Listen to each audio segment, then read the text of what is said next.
Apa dasar orang-orang kecil dari Kudus? Apa dasar orang-orang miskin dari Bekasi bertemu dengan saya? Apa dasar saudara Dede ingin dipenjara karena merasa berbohong pada tahun 2016? Dasarnya cuma satu, mereka punya hati. Dan bagi saya, kebenaran yang tertinggi bukan kebenaran akal. Kebenaran yang tertinggi adalah kebenaran hati. Akal bisa diakal-akali, tapi hati nggak bisa dibohongi. Baik, saudara saksi, kami ingin menanggapi pertanyaan kepada saudara saksi. Ada yang mengatakan para saksi itu berbicara kepada saudara saksi oleh karena saudara saksi menjanjikan sesuatu, berikan sesuatu. Apa benar itu? Saya tidak pernah menjanjikan sesuatu.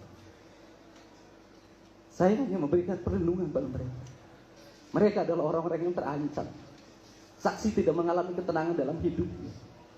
Dan tugas saya sebagai manusia adalah menyampaikan pesan-pesan Allah pada mereka, untuk menjaga mereka agar berkata benar. Dan negeri ini memerlukan orang-orang yang berkata dengan hati, bukan hanya berkata dengan logika.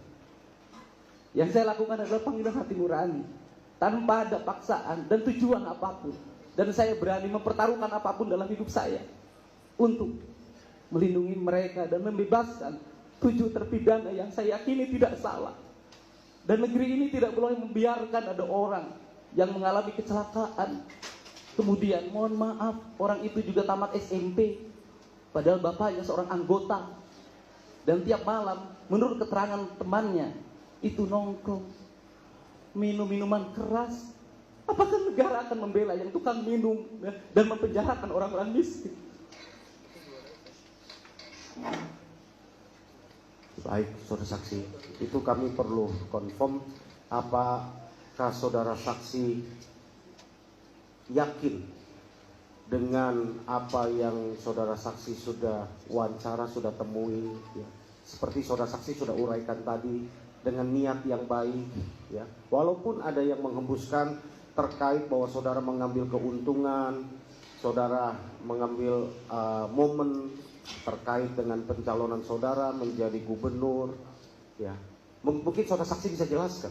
Yang pertama, bahwa saya meyakini betul kebenaran orang-orang kecil. Saya meyakini betul orang kecil, orang bodoh yang tidak tamat SD berkata dengan hati. Kemudian yang kedua, persoalan pengambilan momen politik bagi saya nggak ada kaitannya. Sebelum kasus ini saya sudah memiliki elektability yang cukup kalau ngomong politik. Sebelum kasus ini medsos saya sudah memiliki pengikut yang banyak. Dan kalau bicara politik,